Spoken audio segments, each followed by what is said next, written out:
Hello there, and I hope you're having a good week so far. Last week, I was talking a little bit about the word should, and how that signifies this pressure that we often put on ourselves to be constantly productive. And I was thinking a little bit more about that and wanted to touch on that this week as well.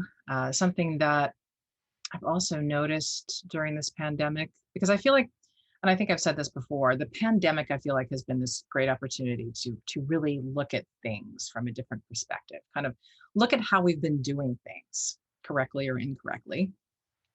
And one of the things I've noticed is that for some people, their experiences have been those people who, kept their jobs.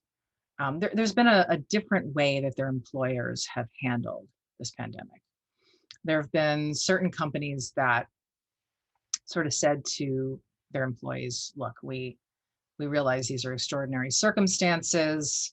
We understand that some of you have kids you have to look after now. Your roles have changed, they've multiplied. We understand, we get that. Just communicate to your manager if you're having trouble or you need some leeway, and we're going to work with you.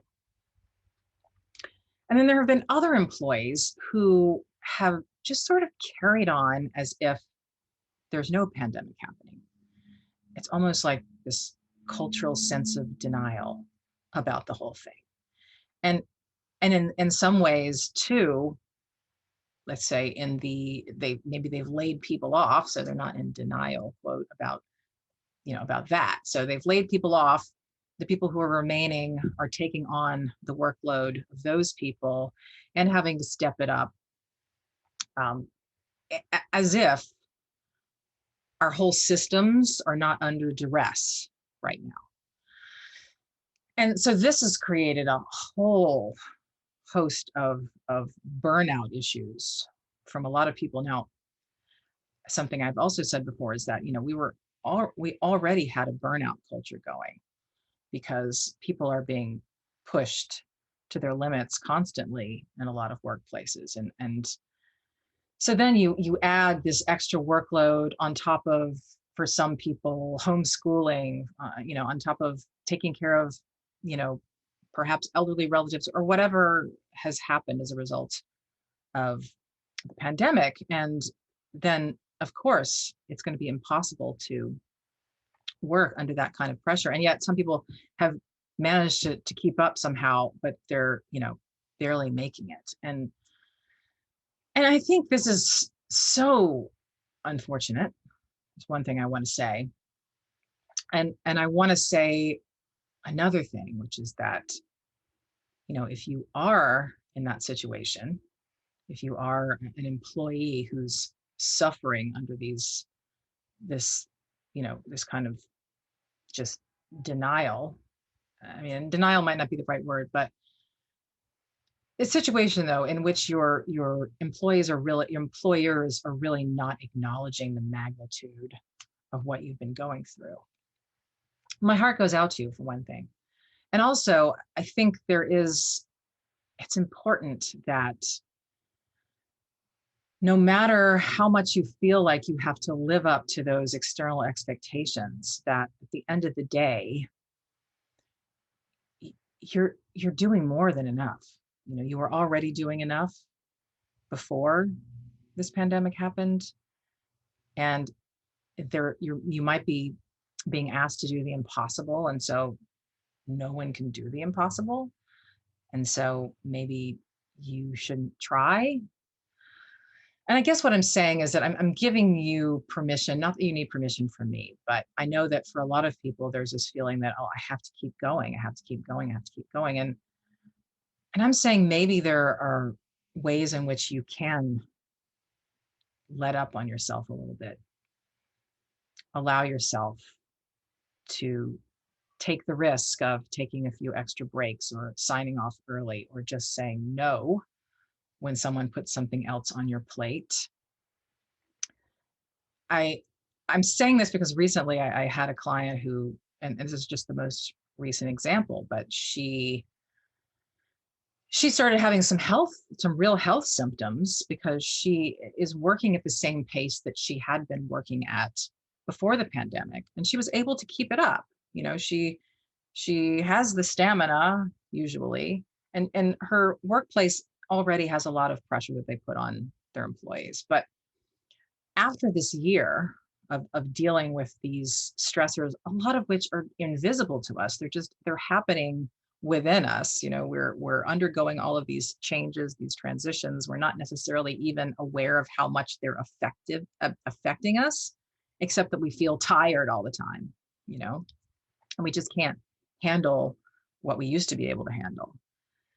And so, yeah, she ended up going to the ER because she had such sudden pain in her body that she had no choice but to stop working.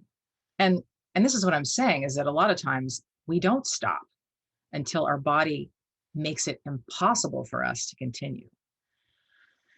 And so rather than wait to that point, wait until we are in the ER, wait until, the pain is that bad or we have some life-threatening illness, that maybe it's maybe the job, maybe it's not life or death. Maybe that's what people are conveying to us. Maybe they're giving us the message that it's life or death. But think about it. If you're not actually working in emergency services, what's the emergency? What is the emergency? See, I feel like that the pandemic has a lot of lessons for us if we're actually willing to listen to them. And sometimes we're being forced to listen to them. Again, like with my client who ended up in the ER, we're being forced to pay attention sooner or later.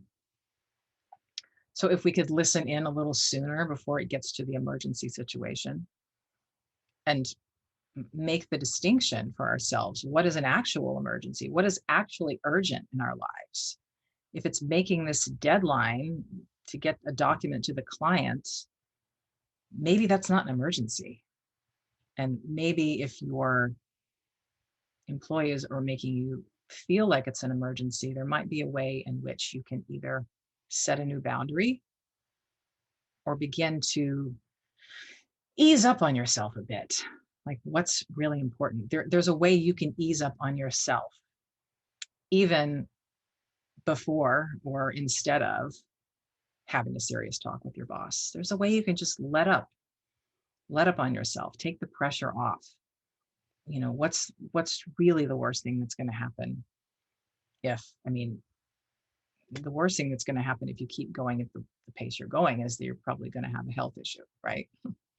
So maybe in thinking about what the worst thing that can happen is otherwise, might be worth taking that risk for your long-term health and well-being.